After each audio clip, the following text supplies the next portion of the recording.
Stress is just like fire. It can be productive and constructive when well managed and well utilised. However, stress, just like fire, when mismanaged, misutilised, or worse, we don't know it's occurring, has the potential to be catastrophic and disastrous. I have a rather strange obsession with burnout. And it's an obsession I am okay with because for many years, burnout was obsessed with me, and I much prefer this new power dynamic. Yes, that word that affects CEOs in the boardrooms to the young professionals starting their careers, creatives to consultants, artists to analysts, has been a hot topic in recent years, and rightly so.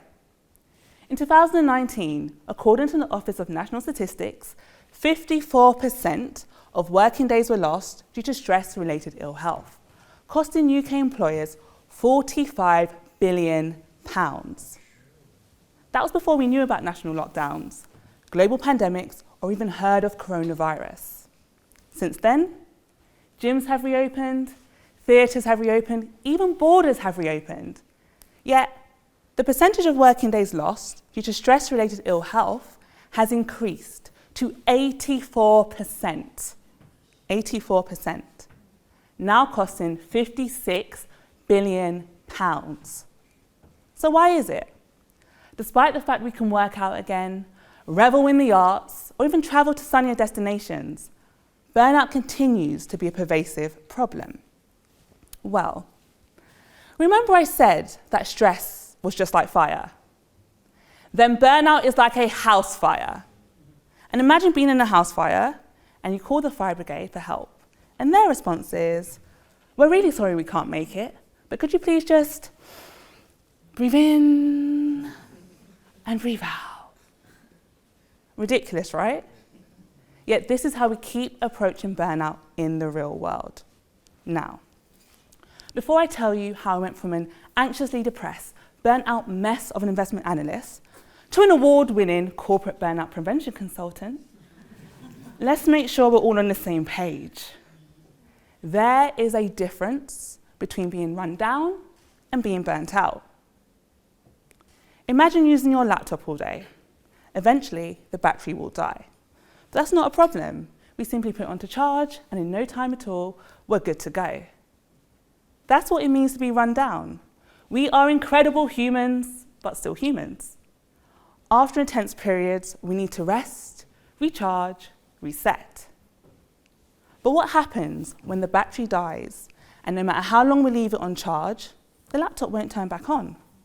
Or if it does, it overheats, cuts out, and no longer performs at its optimum. That is what it's like to be burnt out. I was an investment analyst with a perfect work-life balance, so I thought. I was really good at leaving work at work. I went to the gym 6 times a week, sometimes twice a day. I was predominantly plant-based. Like a good millennial, I meditated religiously and trust and believe when the intense reporting season was over, I was on a 5-star, all-inclusive resort with the girls. Until one day, I went to bed with the flu and I woke up the next morning and couldn't feel anything below my hips. But that didn't stop me from working. I carried on writing reports, just from home. Within a few weeks, the inmobility had progressed to excruciating migraines, and now I was forced to take time off work. But the idea of going back to work on a Monday morning with an overflowing inbox was enough to induce a migraine in itself, so I went back on Friday. Stood in front of the mirror, ready to do my makeup, I closed my left eye and realised I couldn't see anything out of my right eye. What do you do when your life is falling apart? You throw yourself into something you can control, right? And for many of us, that's work, myself included. But I took it a step further. Paranoid, my colleagues were going to see that my performance has started to slip. I got a new job.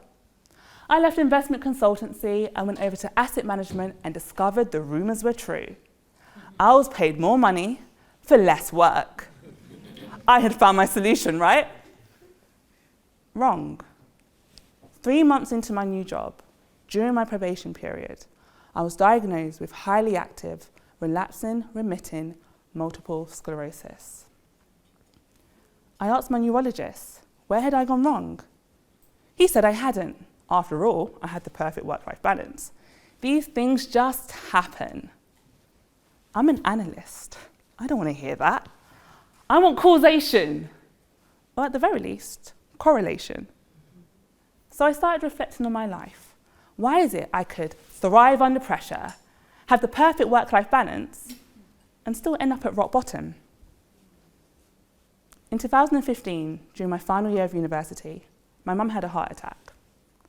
I wrote a first-class, 10,000-word socio-econometric dissertation in 48 hours, handed in 1 minute before the deadline, with my mum in a coma. By the time I graduated, she was severely neurologically disabled, paraplegic and blind, and I knew I wasn't ready for a real job, so I threw myself into waitressing. I worked double shifts, triple shifts, anything to distract me from the fact my life was chaotic. But I also worked at the Fair Trade Foundation as a research and policy volunteer to keep the career prospects open. That summer, on my 23rd birthday, I woke up to find that sepsis had cancelled all my plans. And I spent the next 7 days fighting for my life. Obviously, I survived. I'm a bit of an overachiever if you haven't noticed. The following years, my uncle had enough and wanted to know when was I going to put that good degree to some use. So I begrudgingly sent my CV out into the world, and a top 2 investment consultancy firm invited me for an interview. I said yes, on one condition. I'm going to Mexico. Can I do it when I get back? They agreed. So I ran to Mexico to yet again escape my realities and stave off adulthood just that little bit longer. I came back, did the interview jet-lagged, and they offered me the job. 2 weeks before I was due to start my new career, the day after my 24th birthday, my mum suddenly, but peacefully, passed away. Well, what do you do when your life is falling apart? You throw yourself into something you can control, right? I buried my mum on a Thursday, and the following Monday started my first job in the investment world. I had fallen into the trap that so many of us do. I had mistaken being nice for being kind. Being nice is telling people what they want to hear. Being kind is telling them what they need to hear, delivered with compassion, of course. Being nice is doing the things that feel good, like my holidays and spa packages. Being kind is having the courage to do the things that scare you, that make you feel uncomfortable. And my uncomfortable truth was, if those key performance indicators, such as engagement, output, attendance, that I was being measured at work were applied to my personal life, it'd be a whole different story.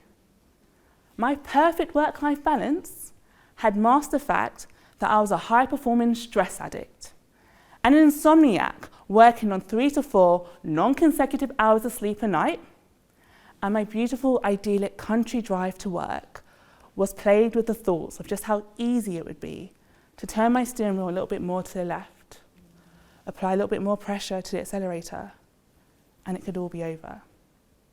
I wasn't impervious to the heat of stress. My immune system had become that overheated laptop, burning me from the inside, inch by inch, nerve by nerve. I had enough. I wanted to take control, but for real this time. And then I realized, every time I had a disabling MS episode, it was immediately after a stressful event. But I got diagnosed during my probation period, right? So I needed to leave before they could ask me to leave. But I couldn't afford to quit, no. I had £8,500 worth of consumer debt because I decided that retail therapy was easier than actual therapy. And it was. Just don't do it. So I paid off £7,500 in 5 months so I could afford to go on universal credit. During my career break, I became obsessed with stress. I wanted to know how it affected the human body, our mental health, and our performance at work. So I retrained as a certified holistic health practitioner. I was fascinated that stress, just like fire, could light me up and fuel me with passion, but on the other hand, burn me out. So I decided I was going to start eliminating the unnecessary stress in my life. I called it the burnout-free lifestyle. A lifestyle that was stress mitigating, fulfilling, and of course, fun. And living life this way has been transformative in 3 distinct ways. 1, my health. I'm back to working out, I'm back to wearing my heels. But more importantly, I have been symptom-free of MS relapses for the last 3.5 years.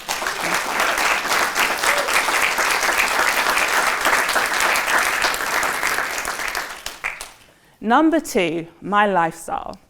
I am learning to stop existing and truly start living, speaking my truths, exerting boundaries, reconnecting with the people that I love, who I'm really happy to say are here in this room today, so thank you. But also, now when I go on holiday, I know how to switch off. And number 3, my career. I went from Sabira Jones, a burnt-out investment analyst, to Sabira Jones, the corporate hippie, an award-winning corporate burnout prevention consultant, keynote speaker, certified lifestyle coach, podcast host. Didn't see that one coming. And Young Business Person of the Year 2023 for the London SMEs. Crazy.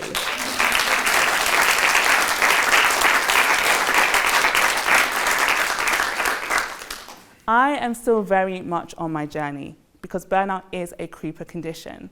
But we can all start our journeys today if we decide to put out those fires, say bye to burnout, and fireproof our careers.